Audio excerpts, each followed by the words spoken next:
There is a moment in every life when you decide to rise, to stand taller than your fear, to speak louder than your doubt, to chase the vision that sets your soul on fire. This is that moment. And here, we walk it together with stories that awaken, voices that inspire, and truths that set you free. This is Positive Talk with Kevin McDonald, where hope has a voice, and that voice is yours.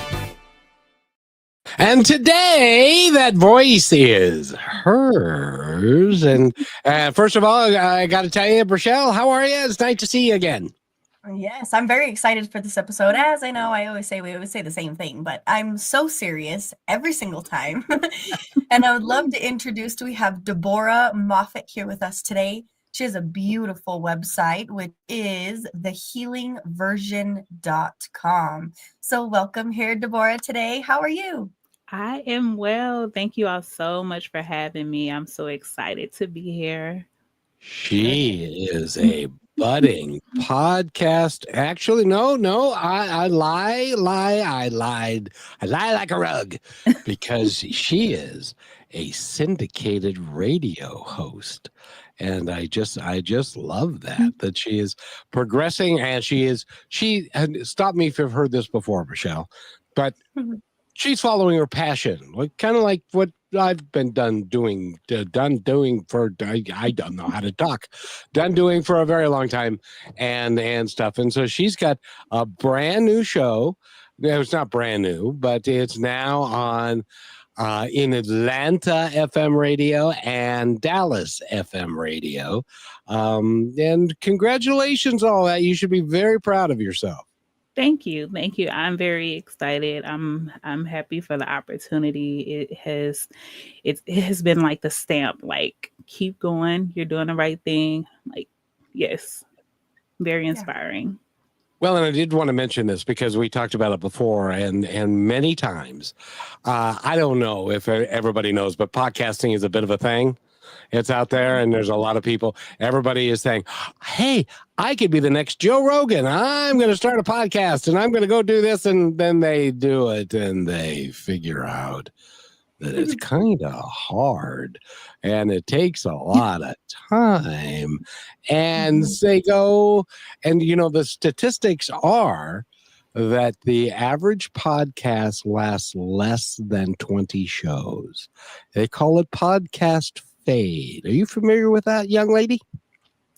I don't think I've ever heard a podcast fade. No. But it's not. Yeah, it's actually a thing. It's podcast fade. And so you really need, well, you don't need to do anything, but you really, if you choose to, you can do this as a way of giving back and creating a legacy for yourself, and to help other people recognize that they have the opportunity and the ability to change what's going on with them and their lives. And that's what you're doing, isn't it? Yes, that's exactly what I'm doing. Yes. So I'm sorry, go ahead. No, go ahead. Oh, I was going to say the Healing Version podcast was birthed in May of 2024. So we're a little over a year.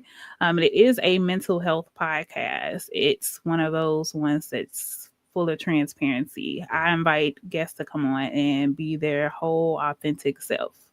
Whatever it is you're going through, whatever you've been through, talk about it. It's a judgment-free zone. It's really a safe space for people to just be themselves and just be wholeheartedly honest. And it started out with me doing that. And I created the foundation of just being on the mic. It really started with me laying in my bed, like, I want to talk about some stuff that people don't talk about. Like, people don't talk about the traumas as a child. People don't talk about, like, the things that they go through and cry about at night. And, like, I'm ready to talk about it. It was just like an awakening I had. And that essentially birthed the Healing Version. I'm like, I bet there's other people out there, but I started it. So I'm like, let me just start talking. And I'm on there and I'm just telling all of my business. And, this is what I went through, and this breakup, and this with the kid's dad, and all of those things that, relatable to a lot of people. And so now I have guests come on and they tell me about all their stuff and we talk through it. And one of the things that I'm really big on is solutions. I don't really like to talk about problems and not have a ending solution for them. Well, one of the things that you do mention, and Rochelle, I would love for you to comment in, but one of the things that you do mention is that changing the dynamic in somebody's life can actually change their world. And not only their world, but the people around them. And so you can actually get rid of some of the trauma that may be generational. That and by the way, you know as well as I do that everybody's got trauma of some kind or another in their life. Some are big traumas, but some are littler traumas. But everybody considers their trauma kind of a big deal, don't you think? I think so. Yes. And so, Rochelle. Yes. You're like Mary Poppins. You're practically perfect in every way. So you've never had any trauma in your life. I know. No, it's just been easy breezy, rainbow, butterflies all along the way. As much as I wish that I could really say that, and my delusional brain puts me there now, but it's also understanding that there's a process, right? Deborah, you probably figured out by now that it's not, we come through and we talk about these things, and it's so important to be able to release them because more things will continue to come. And what makes me think of this is on our last show, the gentleman we were talking to said that it is always forward. We're always going forward. You can put yourself into the past and you can bring yourself back to the current and present moment, but you're always moving forward. Is that kind of something that you just kind of help people realize that it's not, you don't have to necessarily get stuck, although you continue to go through things? Yes, absolutely. You're absolutely right. Like if we're going forward. So the thing is, we got to kind of stop and see like, okay, what is a stumbling block? Because although mentally you may not be moving forward, the world is still moving, its clock is still ticking. What's the stumbling block and why is it there? And what can we do about it? So if you're going through depression, you don't want to get out the bed, you don't want to brush your teeth, take a shower, or why are you depressed? Kind of dig into that. Once we figure that out, what are some things that you can do? Maybe go out in nature. I love nature. I hug trees and I love animals. So put me around some animals and, you know, that kind of up my spirit. So it's up to the individual to find out, you know, what works for them to actually move forward mentally. That's a good point. Do you, in your experience, Deborah, do you think that people don't want to move forward, or that they are kind of engaged in their victimhood? Or do you think, in your experience, do people want to move forward and to change their life into something better than it is currently? It is definitely a mentality thing. I feel that no one can move forward unless they make up in their mind, like, okay, I'm tired of this. I don't want to be in this space anymore. I'm ready to be, you know, healed or start going through my healing process. But if you have an individual and they're like, oh, it's just, oh, woe me, I'm the victim. Oh, this happened to me as a child. Oh, I didn't have the best life. And it just is what it is. Then no. The person has to actually want it for themselves. I don't waste too much time on people who are like, oh, I don't, you know, it is that negative, because, you know, and I'm a big energy person. That energy transfers, and now I'm feeling like that, and I'm like, why do I feel like this? Because I engage with somebody who does not want to change, and I don't have a lot of time. I'm a busy woman. So if you come to me and you're like, I need to figure it out, we could talk through it. I'll tell you what I went through, and, you know, maybe that'll make you feel better. What did I do? I'll tell you what I did, and we can move from there. Like, I'm not like a clinician or anything where I can be like, hey, here's the medicine, but I can definitely tell you what I've been through and tell you what I did, and we can try to figure it out together. Yeah. And I have to ask you based off of that, because I've never asked somebody this, but it's screaming in my head. What is purpose to you? Having purpose. Having purpose is like having a meaning, like a meaning in life. Like I know what I want. It's like goals. When I think of like purpose, I think the best thing to do is to conquer the day. So maybe write down like what you like to do for that day, like what'll make you happy. Purpose is pretty much what makes you happy, what can you contribute to the people around you, contribute to the world. Do you have a purpose? If you don't have a purpose, find a purpose. Like, so I can keep going on that. Oh no, yeah, because there are a lot of people that they go from one thing to the next, and they're always busy, and they're always got this going and that going, but they don't stop to think, like I did when I was 42. It was okay. I've got this and I've got all the other. I got the house, had the dog, had the cat, had the kids, had the wife and stuff. But why am I really here? What am I really here to do? And similar to what you've discovered with your podcast is that you have a passion for it and you really love doing this. Why do you think it is? And I don't have the answer for this, but why do you think it is that so many people go through their lives and they never stop to think about what their purpose is, why they're here, and how they can help other people and themselves live a better life? Why do so many people put themselves through life without that? I think it's mindset. I think it's about mindset, and it's a victim mentality. So many people are just so stuck on like what they're going through, and it's always somebody that's going through something worse.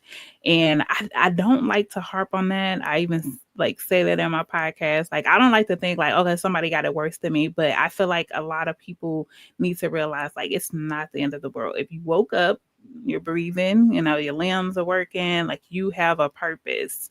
There's a reason that you're here. But I just feel like it's really a mind, to answer your question, it's a mindset thing. It's mentality. It really is, but I guess because that's not how I live, that's not how I roll, and so I don't kind of understand that mentality. Where does that come from?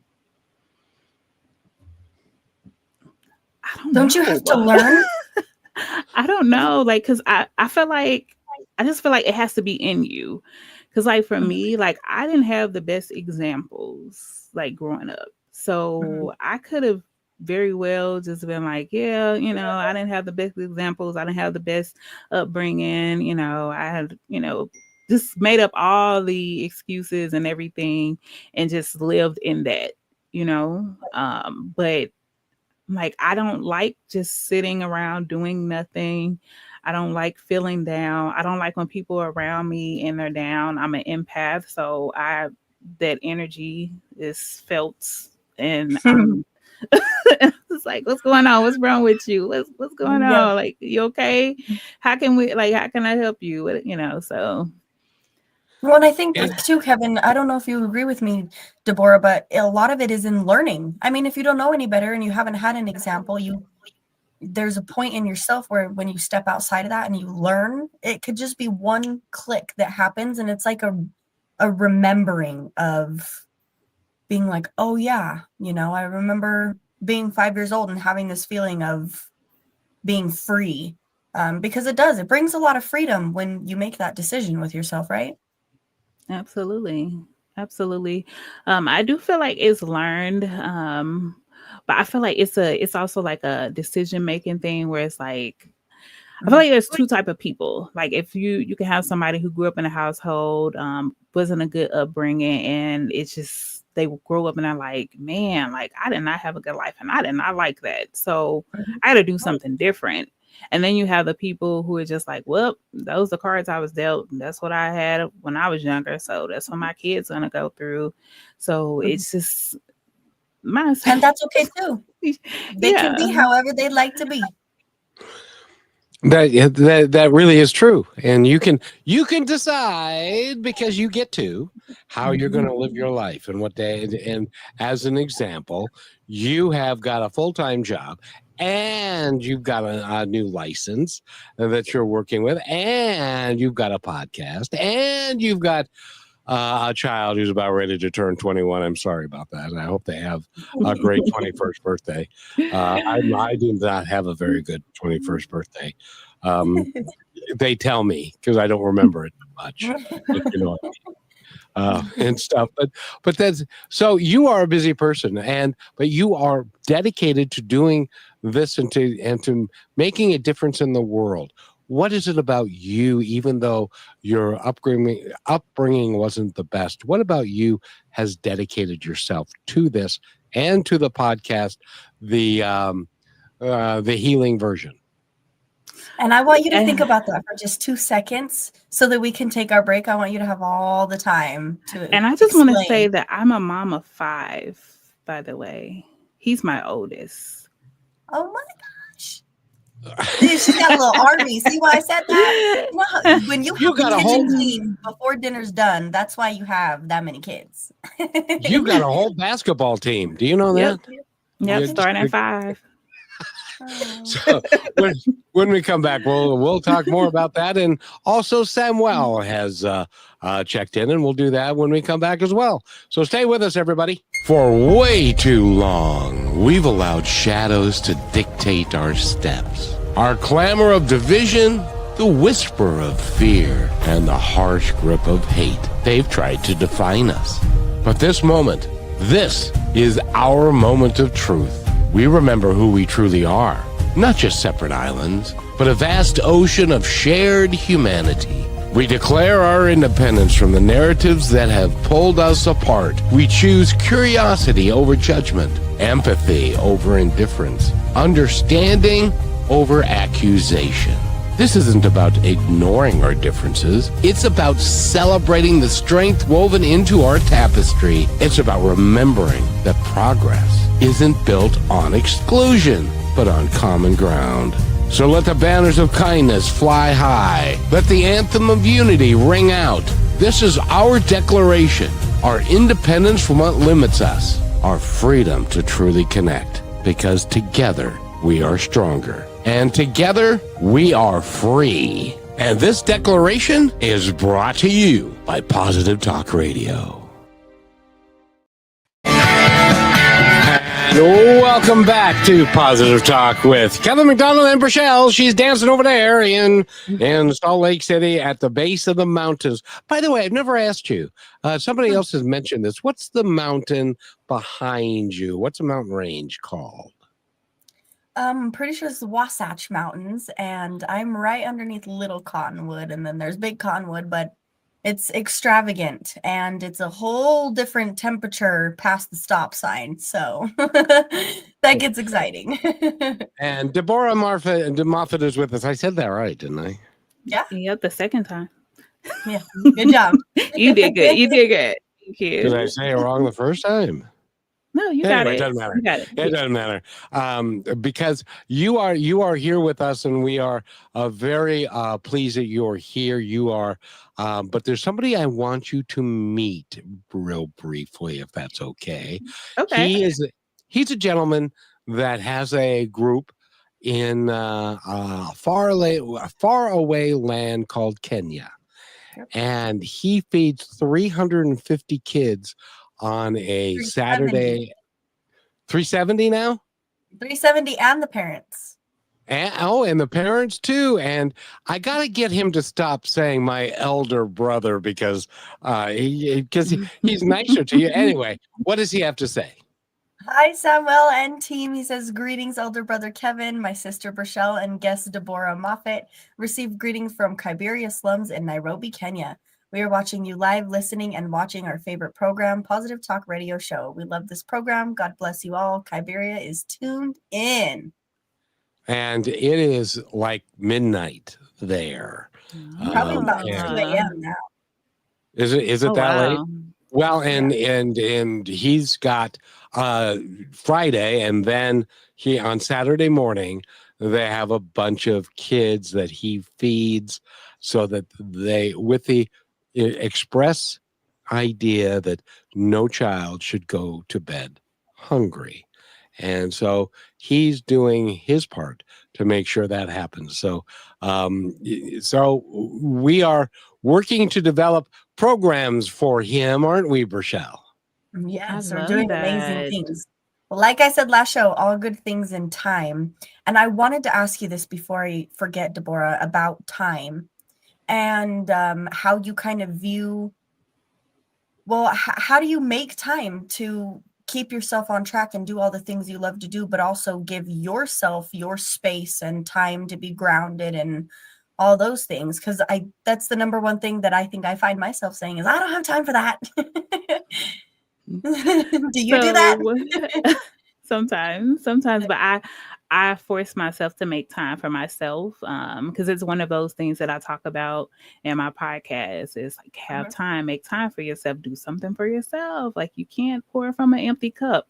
So even if I have to pull away from something else and tell somebody no, I can't do something on the weekends when I'm off, I'm like, I can't do it. I'm gonna lay in bed and just scroll through my phone or take a nap. So I force myself to make time. And I love planners. I have planners. I write a lot of stuff down. Like I like the phone, you can put stuff in the phone, but it's nothing like writing it down and checking it off. And Rochelle, she was telling me before you got here that on her last birthday, she made the decision rather than having a great big celebration. What did you do? And this is instructive for a lot of people. What did you do? I told my family that the one thing that I wanted for my birthday is to be left alone. So I went to a resort for like 2.5 days. I went and got a massage. I got in the jacuzzi. I ate my favorite food. I laid around in the hotel room. I looked out the window. I went to the swimming pool. I read my book. I did not use my phone, and I told them, do not bother me unless you're bleeding or not breathing. And if you're doing either, I can't help you anyway. So don't call me, don't bother me. And they respected it. Like everybody respected it. Nobody called me, nobody texted me. And I was just like, wow, like I don't want no money. I don't want to give. I just want to be left alone. And they did it. That's pretty well. When you have 5 children, how old are your children, by the way, if you don't mind? So I have a 20-year-old son that'll be 21 in January. I have a 19-year-old daughter who I believe is watching. Hi, Mary. I have an 18-year-old son, and then I have 7-year-old twins. Oh my goodness gracious! And by the way, if Mary, is that her name? Amiri. Amiri, if you would like to comment, you can talk to your mom and say wonderful things about her if you'd like. She's at work. She's probably like, why did she say that? Hey, girl. But you see, that's part of life, and that's what we do is that we include everybody. When dogs bark during the podcast or during the radio show, we say, okay, what kind of dog do you got? Rather than because that's everything it's all part of life. Yes. And life can be, I don't know if you know this, but life can be a little messy from time to time. Oh man, can it? Yeah, Rochelle. Well, it depends. When you get to be my age, everything is simple. It's not complicated and stuff. But when you've got a family and you've got responsibilities and you've got a job and you've got all the things, how do you manage all of your time to make sure that you get enough time for yourself? Because that is as important as anything else, isn't it? Yes, it is. I take mental health days too. So if I'm feeling away, I'm not clocking in for work. I work from home, so that makes a lot of things a lot more easier. Is that I'm here by myself pretty much during the day. But if I'm feeling away, I'll be like, hey, I need the day off, and I don't feel bad about it. I don't ever feel bad about like taking away from something and spending time for myself, because if I don't take care of me, who's going to be here to take care of you guys? So it's just, and I talk about it so much on my podcast that I'm like, you got to practice what you preach. I can't be out here telling people to unplug and, take care of their mental, and I'm not doing the same. Like, well, who am I talking to? So Well, just don't let anybody else know that you're not doing that kind of thing because I don't know. It works for me. Um, so Rochelle, what's on your mind? I just love to throw her a bone like that because she's like, but she's good at it. There's actually a few things that are going I through knew my there mind, would especially be. when, yeah.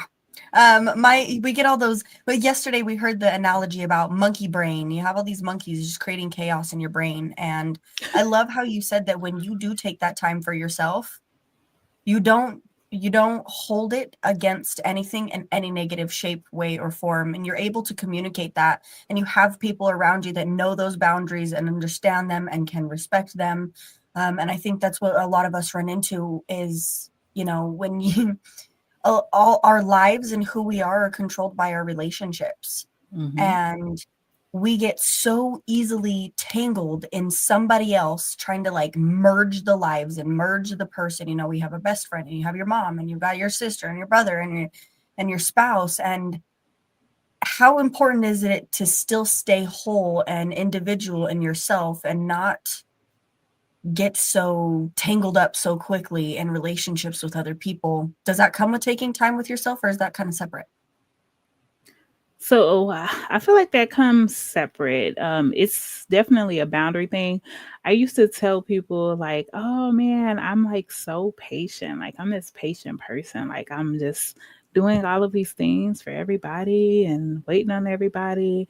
And once I started going through my healing journey, what I realized is that I'm not patient. I had no boundaries. Zero boundaries, saying yes to everything, yes to everybody, knowing I don't have time or energy to do the things, but because I wanted to make people happy, because I had that people Yeah. pleasing going on, I'm just like, yeah, yes, yes, yes. And I mistaked it for patience. So now I'm just like, can I do it? Do I want to do it? Is it going to make me happy? Is it going to benefit me? Like, why am I doing it? Like, I have a lot of stuff on my plate. So so that makes it much easier to tell people no, and don't ask me why I said no. The answer is no, and this is what it is. I've become a lot bolder. Now, you just mentioned something that intrigues me greatly. And that is, you said when you embarked upon your healing journey, what was that like for you? Because that can be so instructive to other people that are saying, my life sucks. I don't like my life. Maybe I'll do something different, but I have no idea what that is. How did you make that change to do something different? Yeah, the spark. So for one, I didn't like how my life was going. I didn't understand it. I didn't understand the attachments that I had with men. And I'm like, why? Like, what's going on with me? Why am I this way? So I started therapy. And going to therapists really brought a light, and it's like a light bulb went off to a lot of things. And I'm like, you know what? I got some things I need to heal from. Like there's some things going on with me that I don't like. It's not making sense. It's why my life is uncomfortable, why I'm not happy. And so that journey of therapy started taking me through like my healing journey. Like I need to start looking at my shadow and what things about me that I don't like. Because I think a lot of people are afraid of that shadow. They don't want to look in the mirror and like, I don't like that I'm this way. Like I didn't like how I communicated. I was a horrible communicator. I didn't know how to actually communicate. I'm just listening to respond. Like, okay, when you get done, I'm gonna say what I gotta say. Like, I don't care what you said. I'm gonna say, instead of like actually listening, like, okay, I'm sorry, I didn't mean to make you feel that way. This is where I'm coming from. This is why I said what I said. So but I can see how you feel that way. I'm sorry. I apologize. I didn't mean it that way. That wasn't me. I just whatever. Yep. Yeah. So it brought me to a place of being a great communicator. I'm still working on it. Some people I still be like, yeah, heard what you're talking about. But I am a work in progress. Like I'm working on it. I'm There's always somebody like that is like, I really don't want to talk to you. Doing better. And I'm standing up for myself as well. That was one of the things that like I turned into a little girl and didn't like really, I just let people like run over and do what they wanted to do. And now I'm like, excuse me. Hello. Who you thought who you playing with? What you say? Don't play with me, y'all. Look, their mama come out on anybody. Like, hold on. You said something? Oh, okay. I was just making sure. I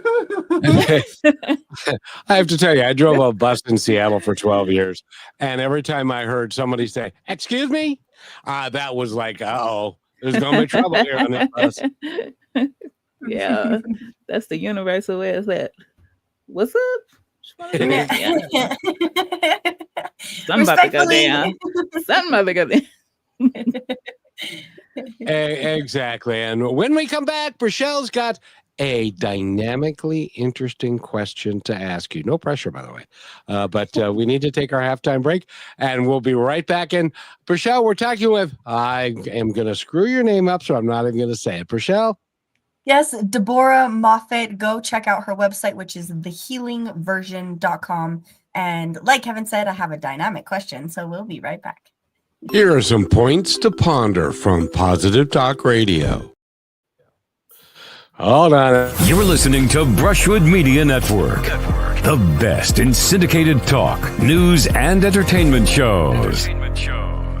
Are you looking for your daily dose of inspiration? Stay connected to all your favorite shows, music, and news with the Brushwood Media Network app. From Positive Talk Radio to Greatest Vibes Unplugged and so many more uplifting voices around the world, everything you need is right in one place. It's easy to use, too. Always available and designed to keep you inspired 24 hours a day. Go to brushwoodmedianetwork.com and download the app, and you will always have Brushwood Media available on your smartphone. Download it now and make inspiration and music and conversation part of your everyday.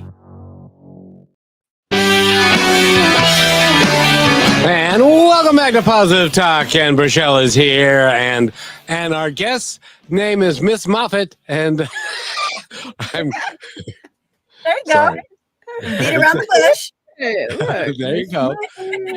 And we've got a couple of people that have commented in, and the healing version, what is OE6 squared? That's you. Hi, everybody. And also, that's my niece. Hi, Kia.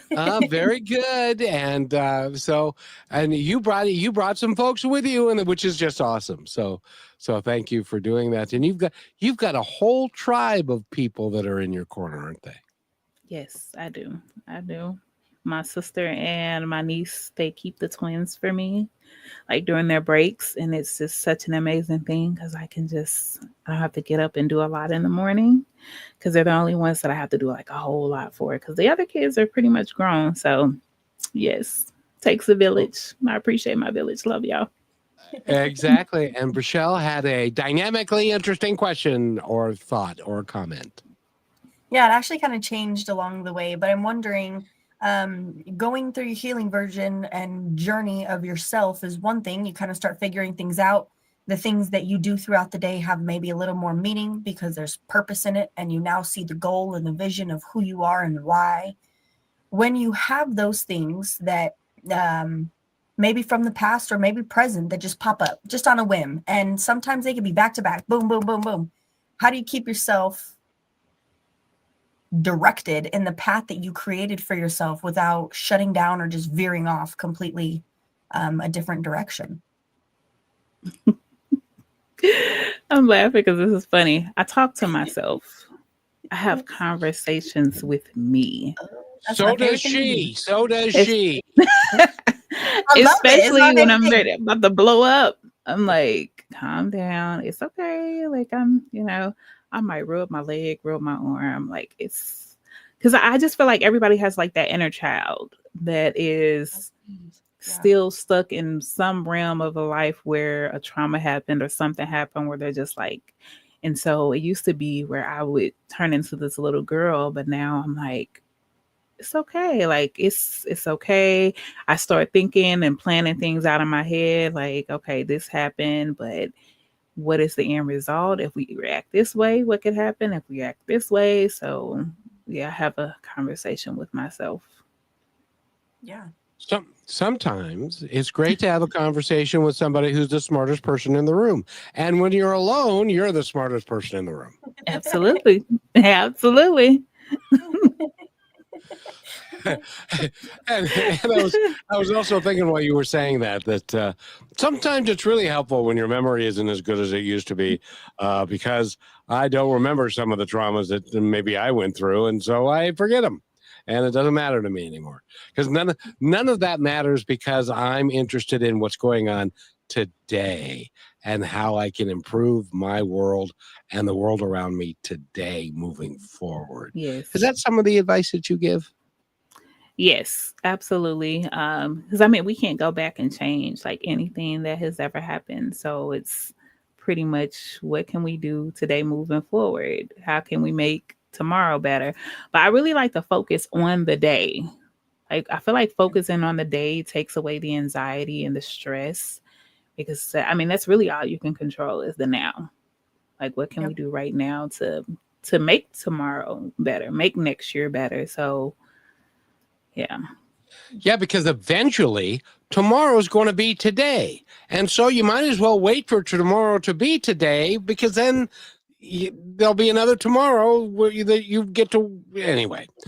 Just because tomorrow will end up being today eventually, and so just let it be. That's, by the way, that is my gospel of life, according to Paul McCartney, which is just let it be. And in my world, that works for me. It took a long time for Rochelle to figure out what I was actually trying to say. But she gets it now, don't you? Yeah, it is true. I mean, there's certain things we have to continually experience or maybe have to go through in our head. And it's not just an immediate thing. Like how you said, every day you're still putting in the work, you're still putting in the focuses, you're finding new things that work for you and maybe some old things don't. When you are ever directed or veered into another path, like let's say something just pops up and it's like, hey, this is an opportunity, we could go this direction and use this route to do something more. Do you give yourself time to evaluate that and figure it out? Or do you have moments where your path just kind of goes the other direction and you just follow it? Yeah. So, I mean, there's definitely those moments where things just go the other way and I just have to follow it, just have to go with it. And I just feel like it's just about attitude. Like, what is your attitude? How are you feeling in the moment? Like, what do you respond? My best practice is to not go to jail. So when I'm doing this, it's like, don't react in a way to go to jail. I got people counting on me. So I got to just see that your 18-year-old says to your 16-year-old, yeah, mom's in jail again. Okay, well, we got the money in the cookie jar. We'll go bail her out. Kind of. No, they're probably telling each other, stay out of jail, like mom says. Please. But in all seriousness, like I mean, it's a choice. Like what, you can choose to do it this way, and I mean, we don't know what's at the end of these roads, but I'm intuitive too. Like I like to pray on a lot of things before I like make decisions as well. So that is a big factor, but we do have those things that come. We got to make a split second decision, and I'm just like, take a deep breath, pray on it. You have to trust yourself. Yes, and I feel like I've done enough work to where I can trust like what comes in my head. I would love for you to tell us the journey to your podcast, which is the healing version, correct? Yes. And there was a journey there, because you started off going, I might want to do, and then, but there was a moment in time when you said, okay, I'm going to go do this. Do you remember that? Do you Yes. remember a specific moment in time? Yes, I do actually.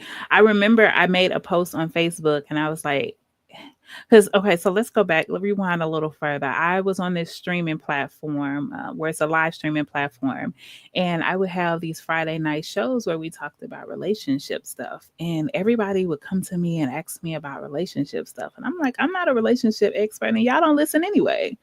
But we did it anyway. I went with it. I'll pose a question or a scenario. We'll go around, everybody will talk about it.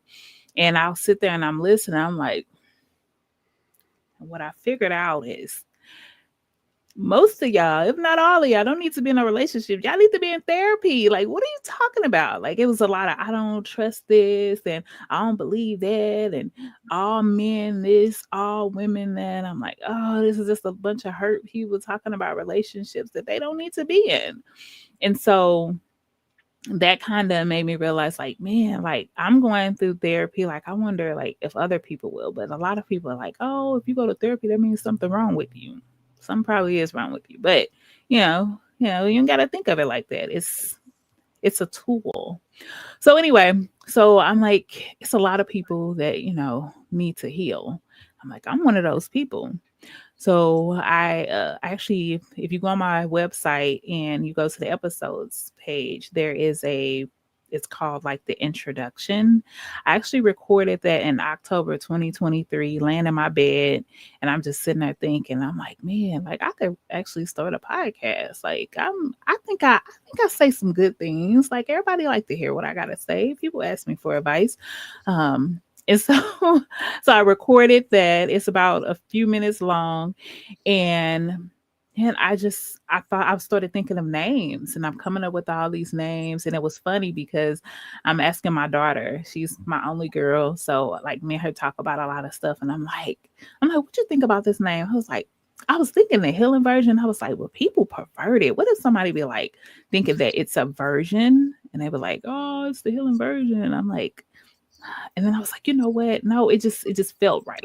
So I'm like, it's going to work out. So I came up with the name. I turned it into a business, and I went to my producer friend, and he's like, get this mic. And I'm like, okay. So I just started with a mic and a voice. And I just started talking and talking about all the stuff that I was going through, how I felt. It pretty much started out like a journal. Mm-hmm. And it's been growing since. I've been doing a lot of interviews, which I love, and I welcome any and everybody who has a contributing factor to it, whether you're healing, you're a therapist, you're a counselor, whatever your role is. But the interviews have been like a real highlight for me. But one of the things that I love is like having people come on to have like a back and forth conversation with. That's just always wonderful. One of my cousins has come on, and me and her, I'm doing this family dysfunction series, and we talked about forgiveness together. So we got like some episodes on forgiveness, and it's real raw and transparent. And I like when I get on with her because I'm kind of like out of the box, and she's just like, oh, get back in the box, just be cool. It's she's like calm, cool, collected. I'm like, I don't care. Look, so so it is a nice balance between the two of us, but so that's pretty much the journey, and we're still going. Well, you're just in podcaster and radio, syndicated radio land.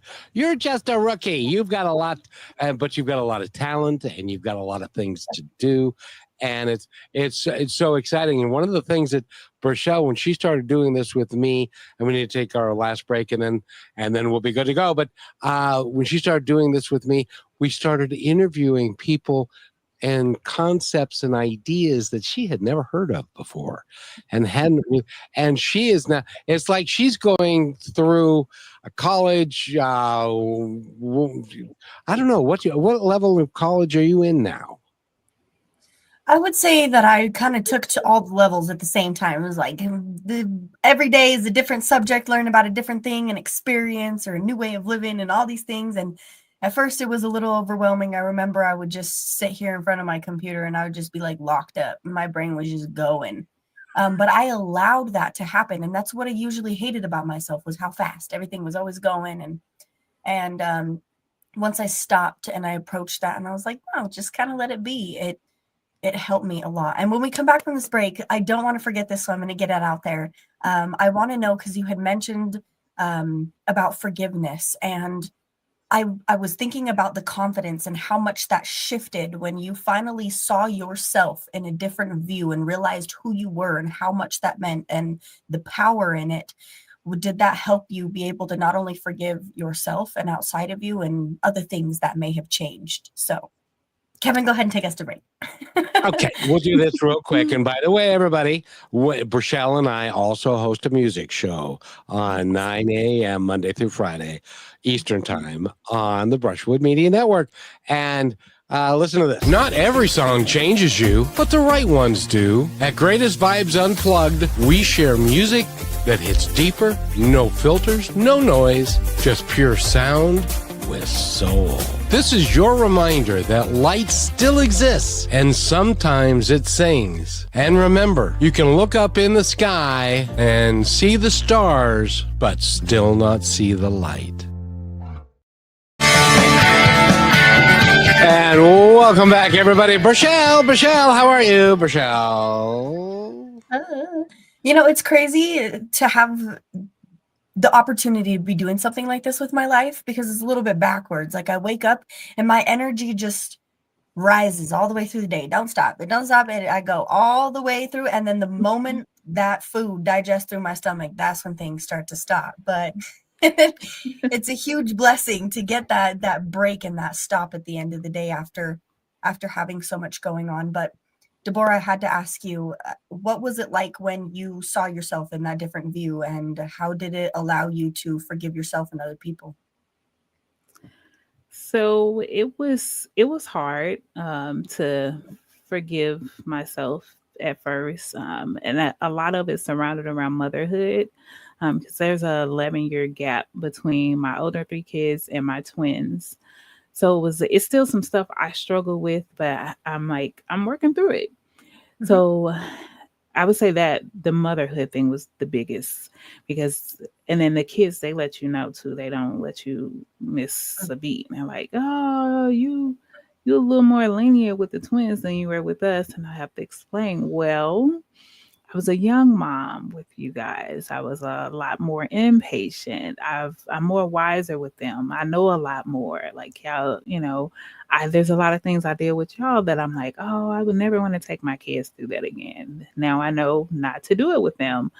So it took a lot of me having to apologize to them, explain to them, and just work through it. I'm like,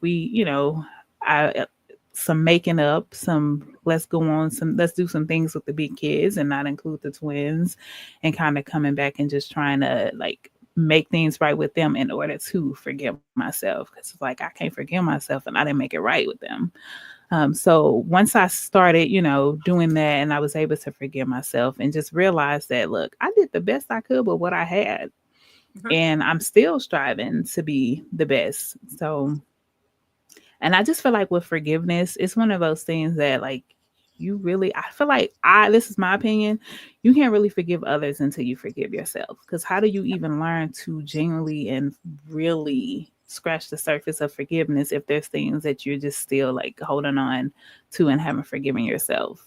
I just feel like true forgiveness is within.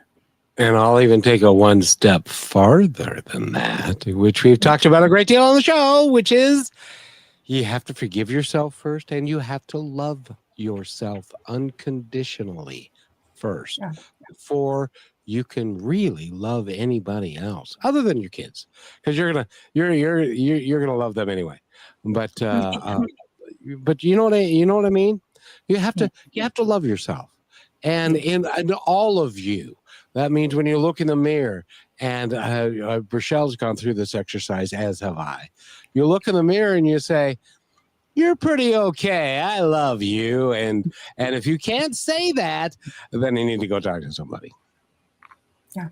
And it's hard to do at first. Don't think that everything is just like, it's like, I used to think this, Deborah, is okay, well, I know now, I've learned it, so I'm just going to do it. But a lot of times you start doing that work, more things, they come up, they come to the surface, they remind you, you have to work through them. But do you remember maybe a moment in time when you looked back after you started doing this work and you're like, whoa, like that's a different person and this is actually working, and I'm so thankful that I even tried? Yes, I'm disgusted at the men I dated. Oh, like the healed me would have never. But no, in all seriousness, I'm just like, what was I thinking? Like, I really liked them too. I was kind of hurt when we stopped talking, and I was like, ew. Well, and Deborah, I have to tell you, in your work, in your podcast work, you're talking, I assume you're talking predominantly with women about the trauma they've experienced and that kind of stuff. Both. Both of them, and both of us, men and women. And so, but I got to ask you, because it's almost universal that women have issues with men because of men's behavior with them in a lot of cases and stuff. How do you, when you talk about that with your tribe, which is out there, how do you present that with, don't date the wrong guy and don't date the same guy in a different suit? You're better off being alone than to do something with somebody just because you're lonely. Does that make sense? Yes. Guys do it too. Yes, I they do, know. and they cover it up in a different way. But oh my goodness, I'm so glad you asked me this. So I had a guest, and I'm so sorry, I cannot remember exactly which interview this was, but she said something, and it has stuck with me, and it's gonna stick with me forever. She said, when you're meeting guys and you're talking to guys, and I tell women this, so y'all listen up, write it down. She said, think of the inner child. Your inner child. Think of yourself as a child. Now think of yourself holding the child's hand. This is the younger version of you. Would you want to introduce your younger self to this guy? Would you want this guy to be in the life of your younger self? Do you accept him? I'm like, so now when I meet guys, I'm like looking at my younger self like, we crossing out the list. Do we like him? You don't like him? No, we don't like you. Powerful. I'm gonna give you the wrong number. Yeah. I've done that way too many times, and you can't do it though. They go try to call you while you standing there. Now. I'm like, oh, my phone's dead. Nope, I get their numbers, and I'll be like, I'm gonna call you. I gotta go. I'm running. I'm gonna delete. Anything it takes. Just please stop. But when you do that healing with yourself too, then it becomes, like you say, you look back and you're like, why? I wouldn't even question that now, because you had to do that work to realize like what the underlying factor was. And I thought too, when you heal, the big thing that hit me that you just said and took it a step further, which I love, because that's going to stick with me probably way too intensely. So thanks for that. But it's like that inner child in yourself too, and your own voice talk that's going on all the time, right? It's like, if I were to go back to my 5-year-old self, would I be talking to them that way? And did you have a moment where you like recognized that inner voice needed to change more than like all the outside things too? Yes, absolutely. Like the old inner voice used to just go with the flow, like, yeah, that's what you want to do, that's what we're doing, that's what you want to do. And now I'll be convicted. I'm like, no, we're not doing that. You need to apologize. Go back. No. Like, yeah. So yes, it's like, man, the conviction is so real. Like, okay, yes. And I allow my kids to hold me accountable too, which I think is something that a lot of parents, especially like my parents' generation, didn't allow. Like, you don't talk back to grown-ups. I allow my kids to hold me accountable. Like, if I'm not doing something, or I'm like, my daughter tell me, she'll be like, Mama, you was wrong. You need to apologize. Like, I guess you're right. I'm teaching you and I'm teaching me. Look at us go. Like, yes. Yep. Well, it's great that you have such a great relationship with your kids that they can actually tell you that without getting, like when I was a kid, you said that to an adult and you got slapped upside the head. Right. They want to take accountability. That's all it was. It was a lack of accountability. And it's like, I can't hold you accountable and I'm not like holding myself accountable. So definitely Yeah. changing the dynamic of that. And if they say, how come you're treating the twins differently than us? It's because I'm smarter now than I was then. I have more Yes, I'm experience. smart now. I'm more wiser, you know. I got a radio show, so shut up. And by the way, that doesn't hold any water with my No, kids. yeah, that wouldn't hold no water with them. They're like, Yeah. okay, we be Good for listening you. to you and stuff. You all right?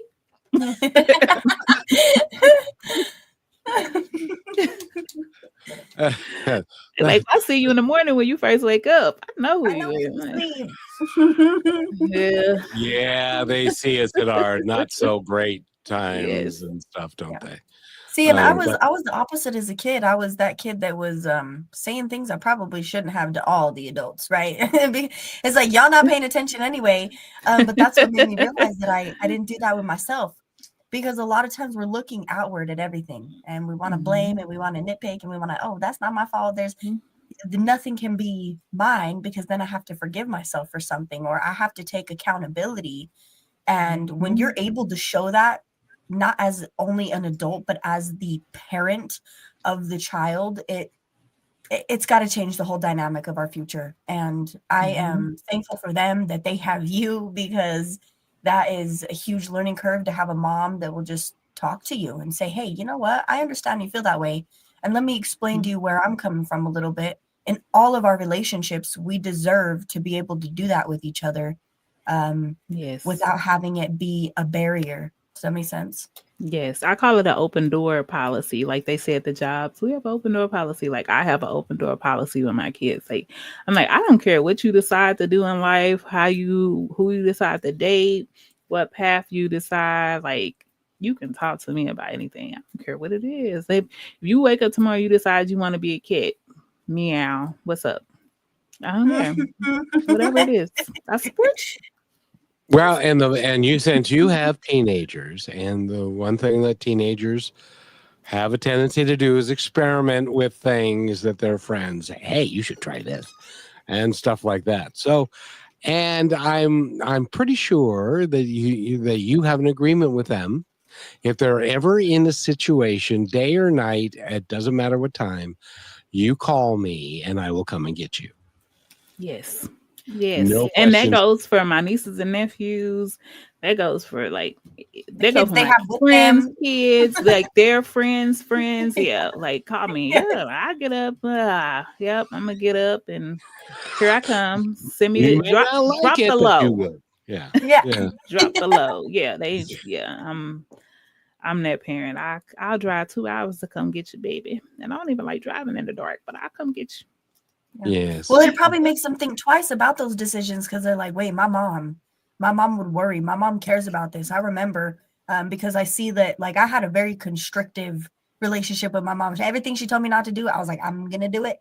And then I see a lot of the other Yes. versions. It's like once you let go a little bit, your kids actually want to not do those things. I don't know how that makes sense, but it doesn't hurt. I can explain it. I had a perfect example. So the most of the girls, I'm not gonna say all, but the girls who have really strict parents in middle school and high school, they all ended up pregnant before we graduated. Like my best friend, she couldn't even talk to boys on the phone. By the time we got to high school, she had a baby. It's like you telling them not to do these things rather than telling them why or talking to them. I feel the same way with like drugs. Like you can tell them, not to do it, but are you telling them why? Are you telling them that people can like give them something that can make them be on mute or mess their brain up where they're not the same person anymore? Are you actually like I talk to my kids and I've always talked to them since they was like when my daughter started understanding, I started telling her about the men's folks. Let me tell you about these men. And it was not a negative thing. It was just this what you be on the lookout for. And I'm glad that I sat down and had those conversations because she was never boy crazy. I was boy crazy. I was boy crazy. And she's 19. She'll be 20 next year. And She's just like, yeah, yeah. Yeah, I should write a book for the girls of my generation. I'm like, you should, girl, write you a book. It's like, it's that transparency. Like, just talk to the kids, talk to them, be truthful, be honest. I'm not sugarcoating anything. I be as honest as I can for the age that they're at. Like the twins, of course, I can't talk to them like I do the older kids, but I'm honest with them too. Like, Still available. Yep. And kids, we've run out of time, darn it. We need to make this show 2 hours, Rochelle. We really do. But go ahead and take us out, Rochelle, and get Miss Moffatt's all her information and all of that too. Yes, well, thank you, Kevin, for a beautiful day. We have had an extraordinary time. And thank you, Deborah, for spending this time with us, sharing your knowledge. Congratulations on everything that you're doing and your amazing and beautiful children. We're your cheerleader, and go visit her website, which is thehealingversion.com. All the episodes about her and resources and more. So thank you again. We love you all, and we'll see you again tomorrow. Thank you for being part of Positive Talk with Kevin McDonald, where stories inspire and voices remind us of what truly matters. May today's conversation give you hope, courage, and a reason to keep moving forward. And just remember, till next time, be kind to one another because each other's all we've got.